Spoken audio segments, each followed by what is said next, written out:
Okay guys, it is that time of the year when you can go around your house, whatever indoor plants you have, you can take a cutting, put them in water and let them root. Because the monsoons have almost arrived, the humidity is going to be relatively higher in the current season. So let's get started. Let's start with one of the easiest plants to propagate, philodendrons.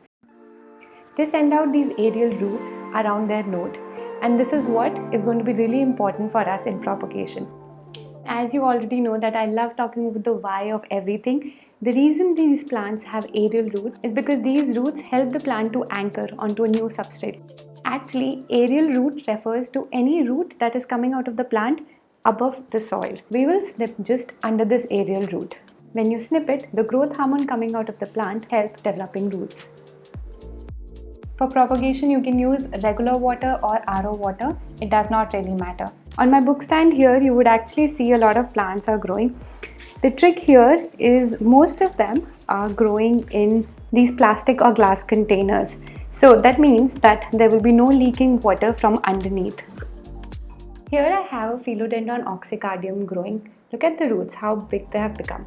Now this is slightly on the longer side. I would ideally like a 2 to 3 inch long root. If you want to continue the plant in water, this will stunt the growth of the plant. If I start growing this plant at this stage in soil, the rate of growth of the plant will be much higher, much faster. But before I show you how to put it in soil, I want to show some places where things go wrong. For example, here I have a Philodendron eurubescens. And you see that this leaf has a brown edge. Now this would happen when something is wrong with the light or the plant is in kind of stress. If you look at the roots here, you would see there's a lot of algae growth. Now this is not a good thing. And this brings me to when you're propagating your plants in water, you need to change water, probably once in a week or once in 10 days.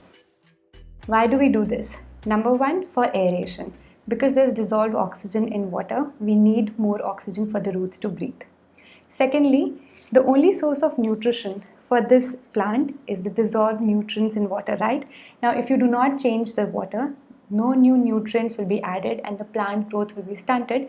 The second important thing to be careful here is that the leaves should not be submerged. If the leaves are submerged, most likely they will start rotting. Sometimes your entire propagation might fail. The entire cutting might dry out. For example, here what has happened with my pothos. When you look closely on the roots, there's a heavy algal growth. Algae grows when there's a lot of light, and light is of course important. I keep all these plants on this window. They do not get direct noon sun, but they do get bright indirect sunlight.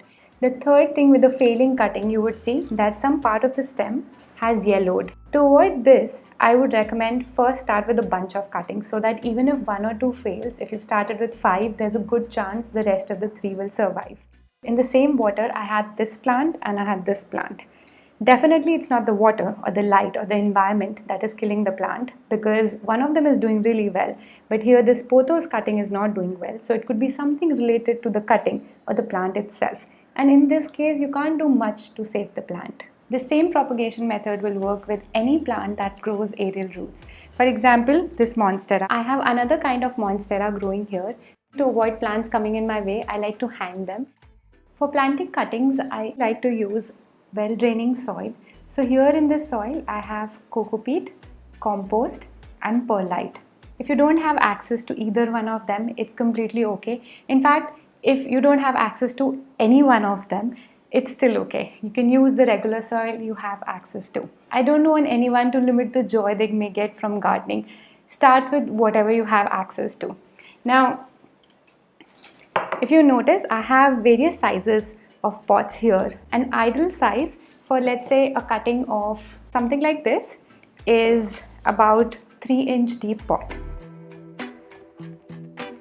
This ceramic pot reminds me that we have an ongoing clearance sale on Garden Up store just for the weekend. Actually, when we get a lot of products manufactured, sometimes some of them, even if they have perfect quality, there may be some aesthetic errors here and there. Now, generally we do not give them out. But in a clearance sale, we thought we will provide heavy discounts on these products. And if you want to check them out, you can jump onto the Garden Up store by the link given below. In fact, this other stand that I have behind me, you will find this tropical stand as well on the clearance sale. Now coming back to my plants, For most indoor plants, this cutting method works. But there are also a bunch of them where this method will not work. You would need a rooting hormone. Instead, what I recommend is look for pups. Once we have a separate pup, you can put it in water, give it a few days so that the roots can increase in size, and this will help them to settle in a new pot easily.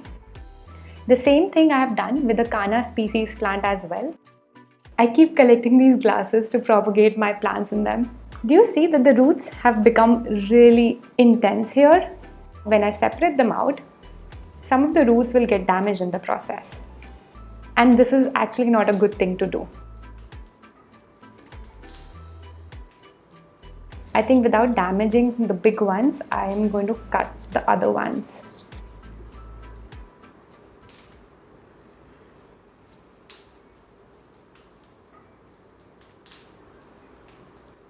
To plant these, I'm using 7 to 8 inch deep pots. Regularly taking cuttings from your plant not only helps you to grow more babies of that plant, but it also helps the mother plant. You will see that the plant becomes more bushier and there'll be a lot of side growth on it. Some plants also grow from bulbs. So in that case, you take the plant out of the soil,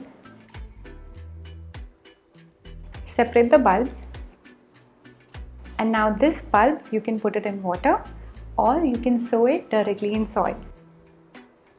If you're new to gardening, monsoon is the best time to propagate your plants. You can propagate any kind of plant. The temperature, the humidity, everything is supportive for the plant to grow. I hope this video helps. We're going to put some links for the GardenHub store just under the video. In fact, I think on our YouTube channel, you see a bunch of images from our store. So if you find something interesting, you can click on those images and it'll take you to our store. Thank you so much for watching. I will see you very soon. Take care.